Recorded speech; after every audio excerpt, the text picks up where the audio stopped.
Matt Damon's gun-firing technique in $214 million action thriller gets middling score from expert despite lack of realism.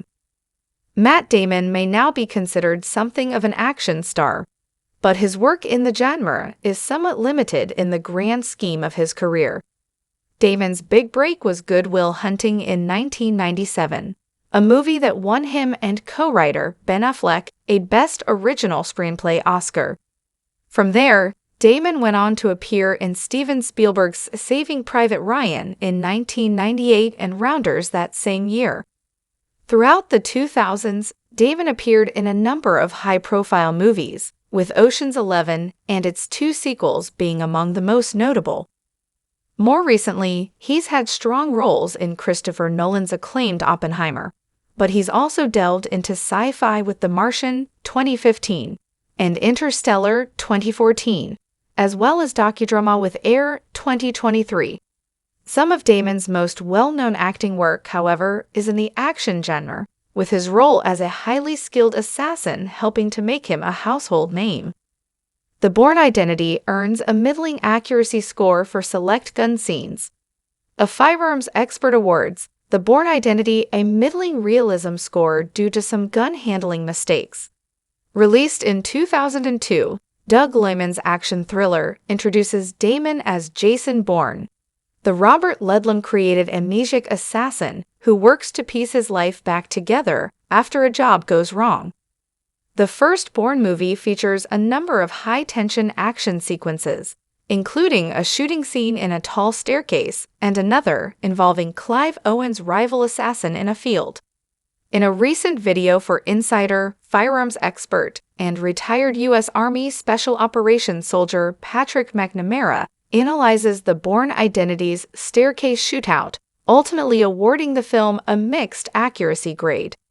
Though Bourne's holding of the pistol upside down in a pinch isn't unrealistic, McNamara takes issue with him not switching to a proper grip on the pistol after a lull in the fight. He also calls into question Bourne's ability to shoot an enemy while in free fall down the center of the staircase. He grabbed the guy's pistol immediately like this. No time to think about it. I mean, if it were me and I grabbed the pistol like that, and I understand its handling characteristics, I might. But then he had plenty of time to just flip it around and get a good grip on it. So what he's doing is he's gripping it this way and firing it with his pinky finger.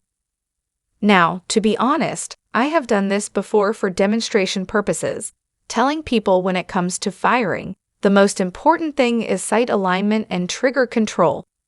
It doesn't matter what your grip is, your stance, any of that stuff, but as far as firing effectively, absolutely not. You have zero anatomical stability like this. I thought the scene was very, very cool, but two heavy portions facing the same way you're going to nosedive almost immediately. You're not going to free fall like you're on a magic carpet. There's no way in hell that he would have been able to get effective fire on anybody, let alone even shoot a gun. He'd been hanging on for dear life. McNamara next looks at the fight between Bourne and Owen's rival assassin, the Professor, a scene that he explains is ultimately more realistic.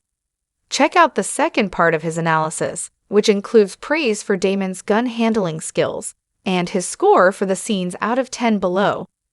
When you're shooting in a field like this with tall grass, let's say knee-high, there's a couple things that can increase accuracy. One is the lower the better and the wider the better. The lower the more stability, the wider the more mobility. As far as accuracy goes, it's a shotgun, so you really don't need to be that stable. It really doesn't matter whether he was standing, in the prone, or anything of that fashion. I would do the same thing he did in this one. I would imagine that is a preferred technique where you're cupping the butt under your arm and you're shotgunning, so you're breaking that rifle in half, extracting the empties and putting in the new cartridges. Flipping it up to lock it, I'd probably just assist it with my hand instead of flipping it up like that. I would rate both of these clips for realism about a 6 out of 10. The way he moves with either a rifle or a pistol, he looks very comfortable. He looks at ease with that stuff, It's like it's an extension of his person. Our take on The Bourne Identity's mixed realism score. The Bourne Identity kicked off the successful Bourne franchise, which now consists of 5 movies in total and a short-lived TV show. Even though it's been almost 9 years since Damon's last outing as the titular assassin, there is now interest in making Jason Bourne 6, with All Quiet on the Western Front, 2022. Director Edward Berger reportedly a possible candidate to direct. It's not yet clear if this new installment will actually happen, but Damon's character has clearly resonated with audiences, despite the franchise's stretching of reality. Damon addressed Bourne 6 during an interview earlier this year, revealing that he hasn't read a script, but that he's open to returning if the story is right. "I'm as anxious as you are to see if this thing," he said. "I hope it's great, and that we can do it." Ultimately, a movie's goal is to entertain, and The Bourne Identity certainly does this, sporting an 84% critics score and 93% audience score on Rotten Tomatoes, as well as a $214 million box office haul. Even if there are aspects of the film that aren't realistic, as there surely are for all entries in the franchise, Damon looks right at home as the character, and it's easy to buy him as an assassin.